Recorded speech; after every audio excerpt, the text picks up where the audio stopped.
The continent of Africa is made up of 54 countries, and the majority of these countries gained their political independence between the 1950s and 1970s. Yet, most of these countries remain as dependent as ever on foreign aid. As of July 2022, there are 24 African countries currently on an extended program of the International Monetary Fund, IMF, with the government of Ghana looking to be the latest African country to gain IMF assistance. So here are a few statistics about the relationship between African countries and the IMF. The country that has been to the IMF the highest number of times is Liberia with 21 visits. Kenya follows in second place with 19 visits to the IMF. Tied in third place are Ghana, Mali, and Sierra Leone, who have made 17 visits to the IMF. Now, in view of these facts that highlight the high number of times African countries have had to turn to the IMF for assistance, one may think that Africa cannot do without the IMF and its sister institution, the World Bank. But is this really the case? Or can African countries prosper without the IMF and World Bank? The short answer to this is yes. And the rest of this video is going to provide real-life evidence of this using a country in South America known as Bolivia.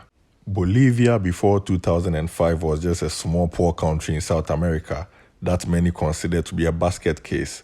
But in just over a decade, Bolivia moved to become the fastest growing country in South America, and they achieved this transformation without dealing with the IMF and World Bank.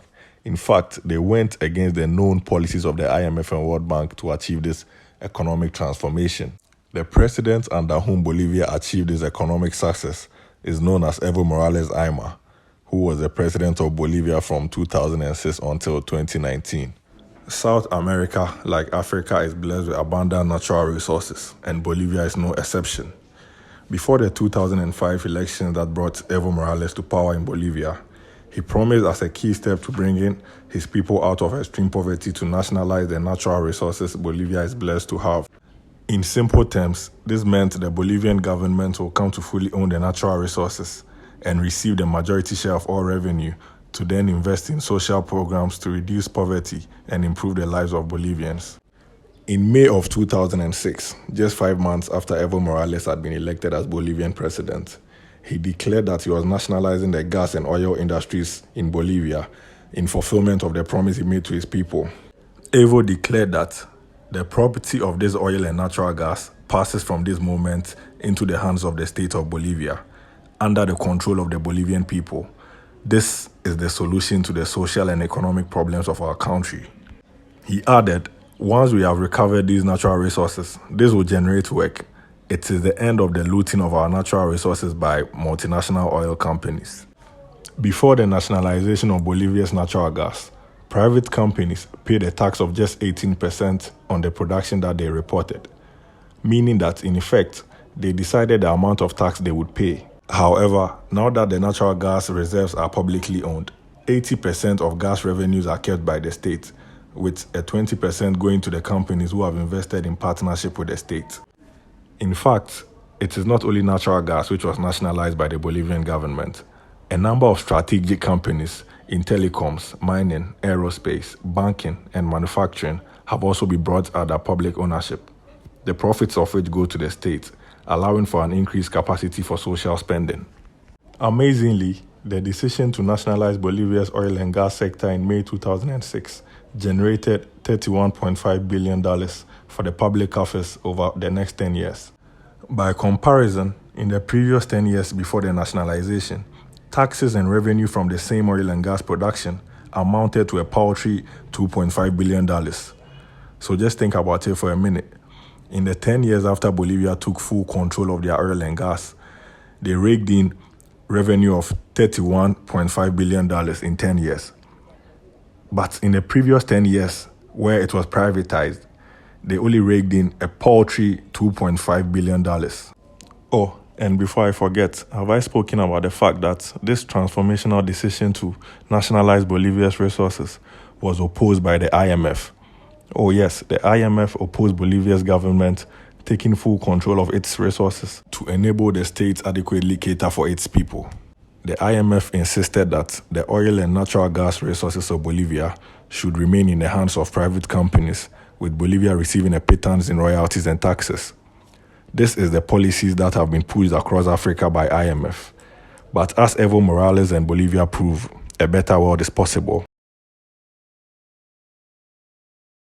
Otra Bolivia es posible, otro mundo es posible, sin el Fondo Monetario Internacional, sin el Banco Mundial, que ellos imponen políticas de privatizaciones, que para ellos los servicios básicos es un negocio privado, para nosotros es un derecho, que la educación y salud para ellos es servicio, para nosotros es un derecho.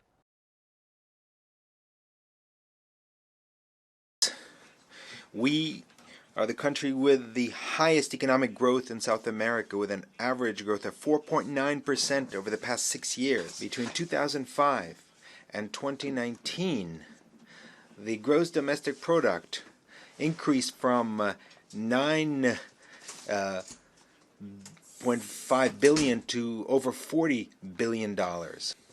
We have the lowest unemployment of the region. Unemployment fell from 8.1% in 2005 to 4.2% in 2018. Extreme poverty fell from 38.2% to 15.2% in 13 years. Life expectancy has increased over the past 9 years. Minimum wages increased from $60 to $310. Bolivia has declared itself free of illiteracy in 2008. The school dropout rate fell from 4.5% to 1.5% between 2005 and 2018. The infant mortality rate was reduced by 56%. We are in a process of implementing a system of universal health care which will guarantee that 100% of all Bolivians have access to free health care with dignity, quality, and humanity.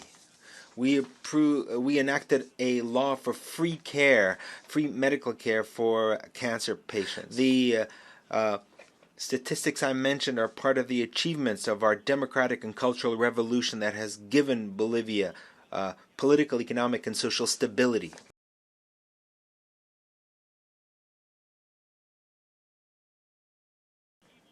How have we managed to achieve so much in such a short period of time?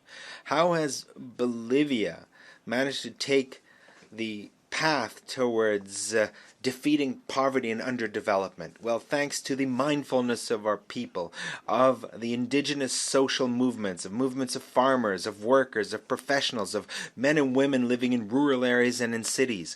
We have nationalized our natural resources and our strategic businesses, taking control of our destiny. We have built a community-based socio-economic model that is also productive and that acknowledges that basic services are a human right. Today, we can say with pride and optimism that Bolivia can look forward to its future.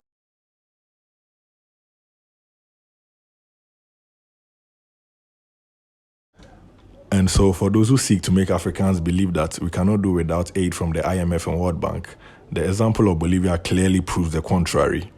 Bolivia has been able to raise enough revenue internally in order to transform its economy and improve the lives of its people, primarily due to the bold and necessary decision to nationalize its natural resources. And just like Bolivia, this is a decision within the means of every single African country in order to improve the lives of Africans. Indeed, Libya under Gaddafi had full control of its natural resources, mainly the oil, and this is how Gaddafi was able to ensure the economic transformation of Libya into a prosperous African country. So in ending, this is my message to all Africans. Do not believe those who say the only way out is to tax Africans more, or there is no way out except to seek foreign aid. There is indeed a real and sustainable way out of the problems we face in Africa, and that is to take full control of the natural resources we have been blessed with. Thank you so much for watching, and please do make it a point to subscribe and like the video. See you next time.